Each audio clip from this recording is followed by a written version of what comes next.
Salam sepak bola, teman-teman netizen atau warganet yang saya hormati semuanya. Welcome back ke konten terbaru dari channel YouTube Triple B. Dan di konten terbaru hari ini saya ingin membahas tentang transfer update dari 3 tim besar di Liga Inggris. Yang pertama Arsenal, yang kedua Manchester United, dan yang ketiga adalah Chelsea.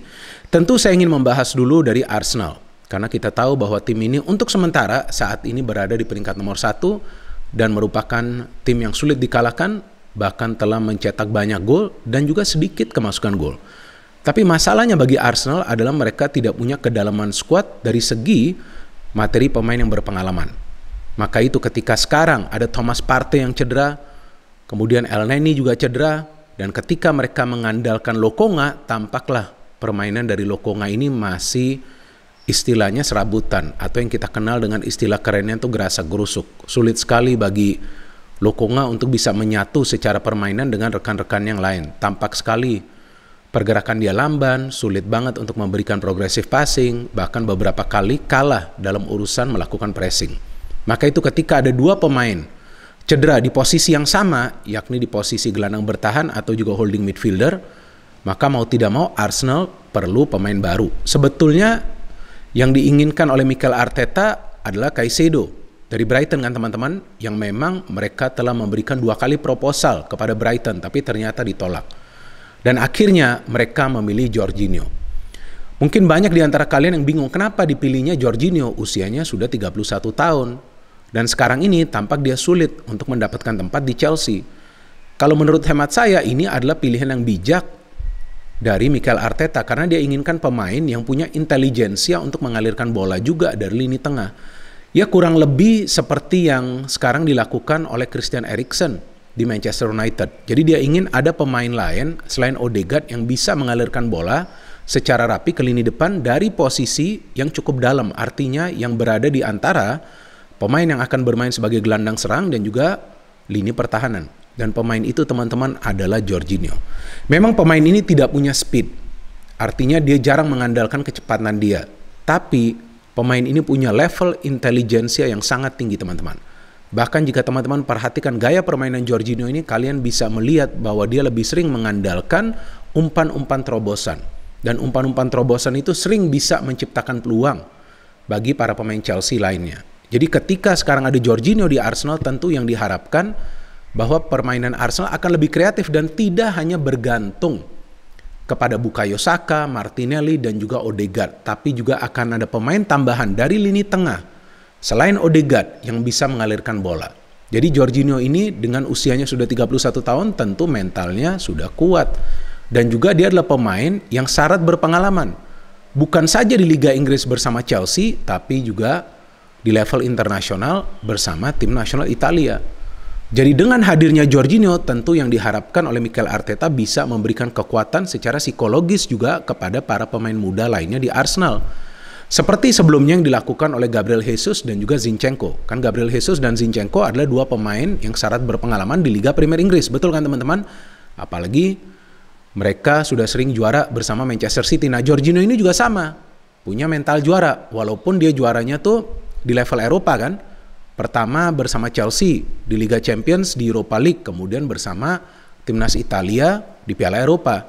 Jadi hadirnya Jorginho di skuad Arsenal ini tentu adalah sebuah tanda bahwa manajemen dari Arsenal serius banget ingin agar tim ini meraih prestasi musim ini. Apakah itu juara di Liga Premier Inggris atau juga mungkin nanti juara di Europa League.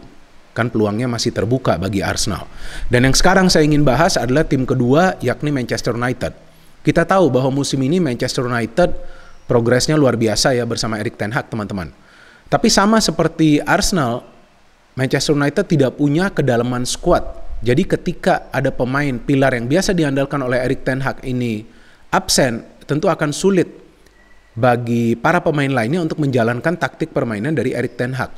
Maka itu ketika sekarang Christian Eriksen diberitakan cedera dan akan absen sampai kemungkinan bulan Mei, maka tentu Manchester United perlu pemain yang bisa menggantikan peran dari Eriksen.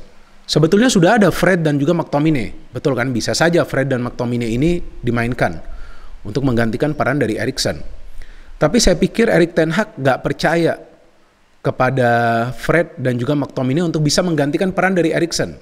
Artinya begini, kalaupun Fred dan McTominay ini masuk, ya tentu mereka akan sulit untuk bisa mengalirkan bola seperti yang biasa dilakukan oleh Eriksen.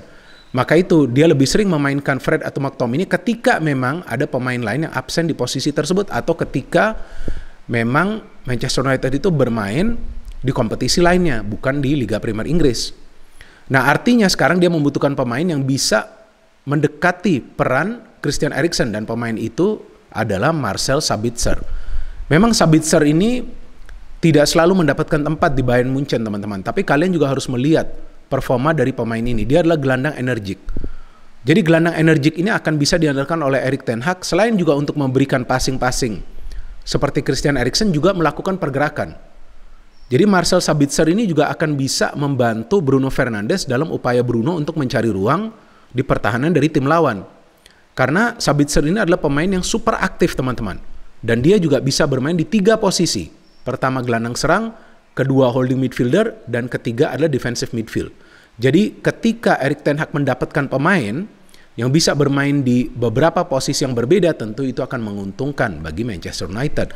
Memang Sabitzer ini hanya dipinjam sampai akhir musim tanpa opsi untuk membeli. Kenapa seperti itu? Karena sepertinya Erik ten Hag juga mungkin punya target lainnya di musim panas nanti. Tapi kan bukan juga tidak mungkin nanti jika Sabitzer ini bermainnya bagus, maka Manchester United bisa membeli dia dari Bayern Munchen, karena Munchen juga rela melepas Sabitzer dengan status pinjaman. Apalagi dia kan tidak selalu menjadi andalan di Bayern Munchen. Tapi jangan salah, Sabitzer ini sudah punya pengalaman bermain at the top level, di level tertinggi di Bundesliga, bersama salah satu klub besar lainnya di Eropa, Bayern Munchen, yang punya pelatih yang jenius, Nagelsmann, yang juga mengandalkan skema permainan yang mirip dengan Erik ten Hag. Artinya setiap pemain yang main harus bisa mengalirkan bola dengan baik, dan itu yang dicari oleh Erik ten Hag.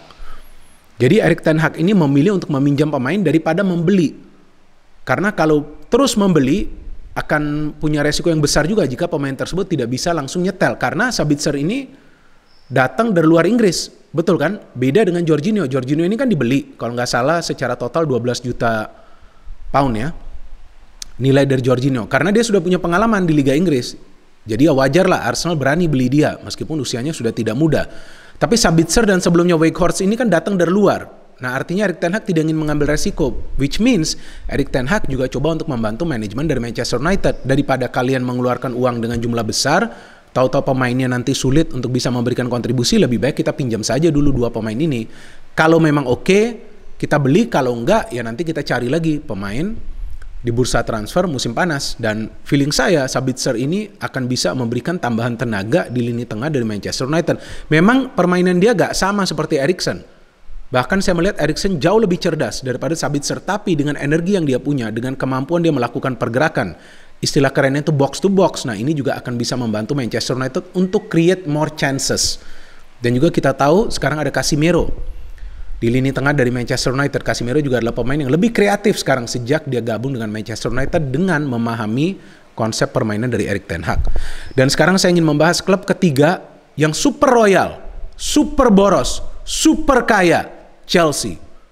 Luar biasa loh teman-teman. Di bulan Januari ini saja Chelsea mendatangkan total 8 pemain. 7 pemain mereka beli, 1 pemain mereka pinjam. Yang dipinjam itu adalah Joao Felix. 7 pemain lain yang mereka beli adalah pemain-pemain yang punya potensi menjadi pemain besar. Dan pemain terakhir yang mereka beli sekarang ini adalah Enzo Fernandez. Harganya sangat amat mahal. Luar biasa ini ya, owner dari Chelsea, Todd Boehly. Berani banget mengeluarkan ratusan juta pound untuk mendapatkan banyak pemain bagi pelatih yang dia pilih, Graham Potter. Jadi tampaknya Boehly ini ingin melakukan perombakan besar-besaran di skuad Chelsea agar Potter bisa melakukan tugasnya dengan baik. Karena kita tahu Potter masuk bukan dengan pilihan pemain-pemain yang dia inginkan untuk bisa menjalankan konsepnya. Nah, kenapa saya berkali-kali mengatakan konsep? Karena setiap pelatih itu teman-teman punya konsep permainan yang bisa dia jalankan ketika dia punya materi pemain yang dia perlukan. Maka itu ketika Erik ten Hag masuk, dia melakukan beberapa perubahan. Betul kan? Ketika Mikel Arteta masuk, dia juga melakukan beberapa perubahan. Baru sekarang terlihat progresnya. Nah, ketika Potter masuk sekarang, dia mulai membuat beberapa perubahan dari segi materi pemain. Jadi ketika nanti materi pemain yang ada di Chelsea ini sesuai dengan kebutuhan dari Graham Potter untuk konsep permainannya, baru nanti kita bisa melihat the real Chelsea seperti dulu, yang konsisten meraih kemenangan, benar gak? Tapi kalau saya melihat cara Chelsea membeli pemain agak mengkhawatirkan juga, karena mereka membeli banyak banget pemain yang juga sebagian masih berada di usia mudanya, dan mereka datang dari luar. Nah ini tentu tidak mudah bagi mereka untuk beradaptasi secara cepat, benar gak? Oke lah seandainya mereka bisa beradaptasi, tapi bisa atau tidak konsisten, belum tentu juga teman-teman. Seperti sekarang Enzo Fernandez. Nah Enzo Fernandez ini menarik teman-teman, usianya masih muda, baru 22 tahun loh. Dan dia tuh baru pindah ke Eropa tuh tahun lalu, di bulan Juli tahun 2022 ke Benfica, baru saja dia pindah ke Eropa. Dan sebelumnya memang kita gak familiar dengan namanya kan, sampai ketika dia bermain di Piala Dunia. Dan di Piala Dunia dia bisa mencetak gol, dia bisa memberikan assist, dia bisa create chances, dia bisa merebut bola di lini tengah. Artinya dia adalah pemain yang komplit di lini tengah. Bisa merebut bola tanpa banyak melakukan pelanggaran, bisa memberikan progressive passing, rata-rata memberikan 1 umpan kunci di setiap pertandingan Piala Dunia bagi Argentina, bisa memberikan assist, bisa create chances, bisa mencetak gol, bisa membantu mega bintang superstar GOAT Lionel Messi. Dalam urusan Messi membangun kreasi serangan, bisa bekerja sama dengan baik dengan pemain-pemain lain yang berada di Argentina, bisa menyatukan permainan Argentina di lini tengah. Artinya ya wajar harga yang diberikan Chelsea kepada Benfica, karena jika Chelsea tidak memberikan harga seperti itu, mungkin di musim panas nanti akan ada klub lain yang membeli Enzo Fernandez, bisa saja kan, karena pemain ini adalah salah satu pemain yang punya potensi menjadi pemain besar asalkan dia bisa dipoles. Nah tapi soal harga, ya memang ini adalah harga yang sangat amat mahal bagi seorang pemain muda yang sebetulnya minim pengalaman bermain di Eropa. Artinya ini juga adalah sebuah resiko besar yang diambil oleh owner Chelsea, Todd Boehly, dengan membeli Enzo Fernandez. Tapi tentu ada masukan-masukan juga kepada Todd Boehly untuk membeli Enzo Fernandez ini. Jadi dengan Enzo masuk, Jorginho sekarang sudah pindah, nah kemungkinan feeling saya nih nanti Kante juga akan pindah, mungkin Kovacic juga akan pindah. Nah akan ada perombakan di lini tengah dari Chelsea, dan Chelsea sekarang sudah harus bisa menjual atau meminjamkan pemain-pemain mereka lainnya. Kalau nggak sekarang nih di musim dingin ini, nah kalau nggak salah nih Ziyech ya yang mau dipinjamkan ke PSG, tapi katanya belum tentu jadi juga, kayaknya ada masalah di administrasi. Nah nanti di musim panas, apalagi Lukaku nanti kan, itu perlu mereka jual juga untuk meringankan beban dari klub dalam membayar gaji. Kalau nggak bisa kena financial fair play loh mereka kan teman-teman. Ya tapi ya di Eropa itulah, sebelumnya Manchester City juga kena financial fair play, ternyata mereka banding, aman ya kan. Ya maka itu susah juga sih, mau kita omong 1000 kali juga financial fair play, ya belum tentu juga nanti mereka akan kena sanksi kan. Apalagi kita tahu bahwa Chelsea tentulah akan sekarang menjual beberapa pemain mereka untuk bisa mengimbangkan neraca keuangan mereka kan. So jadi kalau kita melihat pergerakan pemain-pemain di bursa transfer bulan Januari ini sangat menarik ya teman-teman ya, karena klub-klub besar lebih banyak membeli pemain-pemain di lini tengah. Seperti tadi sudah saya jelaskan, Arsenal, kemudian Manchester United dan juga Chelsea. Kenapa? Karena peran para pemain di tengah itu yang sekarang sangat penting. Apalagi pemain-pemain di tengah ini juga sekarang dituntut untuk bisa mengalirkan bola, create chances. Jadi yang dicari atau yang ditarget adalah pemain-pemain yang punya intelijensia. Nah dalam hal ini Jorginho punya intelijensia, Sabitzer punya intelijensia, dan tentunya Enzo Fernandez juga punya intelijensia berdasarkan performa mereka yang mereka tunjukkan ketika mereka membela klub dan juga tim nasional mereka masing-masing. Tapi yang menarik bagi saya bahwa Liverpool tidak membeli pemain di lini tengah. Justru Liverpool lah yang butuh pemain di lini tengah. Seharusnya pemain seperti Enzo Fernandez itu cocok di Liverpool untuk bisa menjadi penghubung antara lini tengah ke lini depan. Karena kreativitas dari Liverpool sekarang tidak terlihat. Alangkah baiknya jika manajemen dari Liverpool juga bisa membeli pemain baru di tengah daripada hanya fokus di depan. Karena memang terlihat bahwa Salah, Nunes, Diaz atau siapapun nanti yang bermain minim pasokan dari tengah. Tengah itu hanya ngepres tapi tidak bisa mengalirkan bola. Nah ini yang menyulitkan Liverpool untuk bisa meraih hasil-hasil akhir yang positif secara konsisten. Jadi menarik teman-teman, nanti kita menunggu lagi persaingan di Liga Inggris yang melibatkan Arsenal, Manchester United, Manchester City. Memang Chelsea belum masuk, Liverpool juga belum masuk ke persaingan. Ada juga Tottenham Hotspur dan juga Newcastle ya teman-teman. Tapi dengan beberapa pemain baru yang gabung sekarang di bulan Januari, ya bisa juga nanti Chelsea membenahi performa mereka dan tiba-tiba nanti mereka masuk tuh ke zona top 4 kan. segalanya masih mungkin teman-teman. Musim masih panjang. Jadi kita tunggu saja nanti bagaimana pemain-pemain baru ini bisa memberikan kontribusi bagi klub mereka masing-masing. Dan tentu nanti saya akan kembali untuk memberikan preview dan juga review dari pertandingan-pertandingan di English Premier League. No hate, no politics, only football. Salam sepak bola.